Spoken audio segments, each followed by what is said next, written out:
Hello friend, मेरा नाम है राजीव। आप देख रहे हैं पोल्ट्री किंगडम। इस फार्म पे आज ओपन होने जा रहा है 11,000 चिक्स, जो कि अभी सुबह सुबह डल रही है। तो भाई लोग पूछ रहे थे कि जैसे चूजे डलने से पहले क्या क्या तैयारी करें। तो सबसे पहले जितना आप फार्म है ना, उसको डिवाइड कर लें। ब्रूडिंग के लिए अलग से बनवाएं, अलग से जगह रखना चाहिए ब्रूडिंग के लिए। तो सबसे पहले नीचे आप भूसी डाल दीजिए, चावल की या लकड़ी वाली भी चलेगी। नीचे भूसी डाल के ऊपर से पेपर डाल दीजिए। एक ब्रूडिंग, अब भाई लोग बोलते हैं कि जो साइड साइड में लगा हुआ रहता है वो कहाँ से मिलता है। तो आजकल सारी कंपनी एसएस, चिश्तिया सब को प्रोवाइड करवाती है ब्रूडिंग। उनसे जाके बोलोगे, कोई अपनी नज़दीकी दुकान में जाके बोलोगे, पोल्ट्री शॉप में जहाँ पोल्ट्री के सामान मिलती है कि भाई ब्रूडिंग स्पेस चाहिए, तो वो आपको दे देंगे। तो सबसे पहले आप चिक्स को ओपन करें, आधे घंटे तक कुछ ना दें। उसके बाद गुड़ पे हल्दी डाल के आप उन्हें पिलाइए सबसे पहले। उसके बाद आधे घंटे बाद आप फीड दें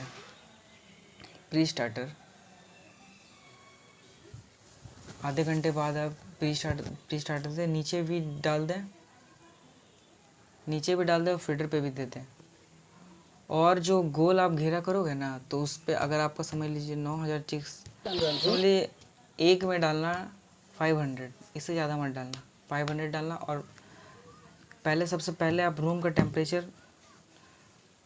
टेम्परेचर आप मेंटेन पहले से ही हीट करके रखना रूम को। उसके बाद उस पर डाल देना 35 डिग्री टेम्परेचर होना चाहिए रूम में। उसके बाद चिक्स को खोलने के बाद आप सबसे पहले आप इकट्ठा ना चिक्स सबको खोलें, गुड़ पानी दे दें। उसके बाद आधे घंटे बाद आप फीडर और नीचे भी फीड दे सकते हैं। उसके बाद आपका स्टाफ या कोई खुद भी बंदे रहो, उस पर एक लकड़ी पे प्लास्टिक डाल के चिक्स को इकट्ठा ना होने दें, ठीक है। उसमें मोर्टेलिटी कम आती है। उसके बाद आप चिक्स जब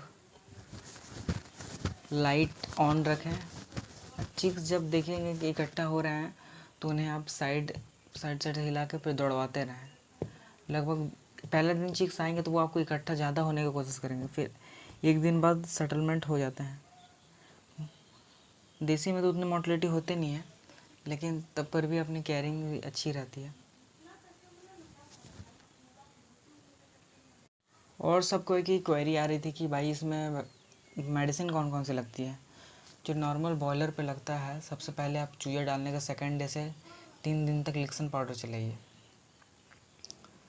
3 डे लिक्सन पाउडर चलाने के बाद वैक्सीन देने से 2 दिन पहले कोई मेडिसिन ना चलवाएं। और पहला वैक्सीन रानीखेत का 7वां दिन में लगता है, सेम बॉयलर जैसा है। अब वैक्सीन देने के पे उसके बाद आप इसमें दे सकते हो। उसके बाद आप 2 दिन बाद विमरल चलवा दो। विमरल चलाने के बाद अगर एक है, इस पे आप कर सकते हो तो सही है।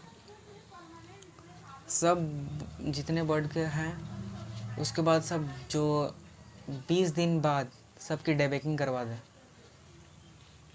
सब चूजे की डेबेकिंग करवा दें। डेबेकिंग से ये होगा कि आपका जो देसी है वो लड़ेगा नहीं, चोंच नहीं मारेगा। अगर चोंच मारने पे फिर फ़ायदा उड़ जाता है, एक दूसरे को खा लेते हैं। हल्का सा ब्लड आ जाए तो वो एक दूसरे को खा लेंगे, नोच फाड़ देंगे। तो इसके कारण आप पहले उनको 20 दिन में ध्यान रखें कि डेबेकिंग करवा दें, उनको चोंच कटवा दें। उस पर क्या होगा कि वो फीड भी सही से खाएंगे और ग्रोथ भी अच्छा करेंगे। और भाई लोग बोलते हैं कि देसी में बॉयलर फीड खिलाने से बहुत ज़्यादा कॉस्ट चला जाता है, तो आप हमारी कंपनी फीड भी प्रोवाइड करती है। किन्हीं भाइयों को देसी की फीड चाहिए तो कोई भी शहर में हो तो आपको अवेलेबल हो जाएगा। 20 दिन तक प्री स्टार्टर चलाना है, उसके बाद सोनाली फीड खिलवाना है। उसके बाद आप ग्रोथ प्रमोटर के तौर पे जीप्रोमीन एक दवा आता है, जीप्रोमीन दे दें। और अब जब फीड चेंज करोगे, जब आप फीड चेंज करोगे तो आपको ब्रोटोन चलवाना है, ब्रोटोन या लीव 52 3 दिन चलवाना है। बस वही है। धन्यवाद दोस्तों। अगर किन्हीं भाइयों को देसी में इंटरेस्ट है या देसी की फार्मिंग करना चाहते हैं, जानकारी चाहिए, तो हमारे दिए गए नंबर पर संपर्क कर सकते हैं।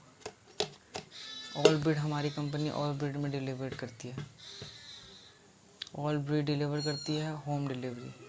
हाईवे से आपको आकर लेना पड़ता है, कोई भी शहर में हो आपको मिल जाएगी। धन्यवाद दोस्तों, और वीडियो के लिए कृपया सब्सक्राइब करें।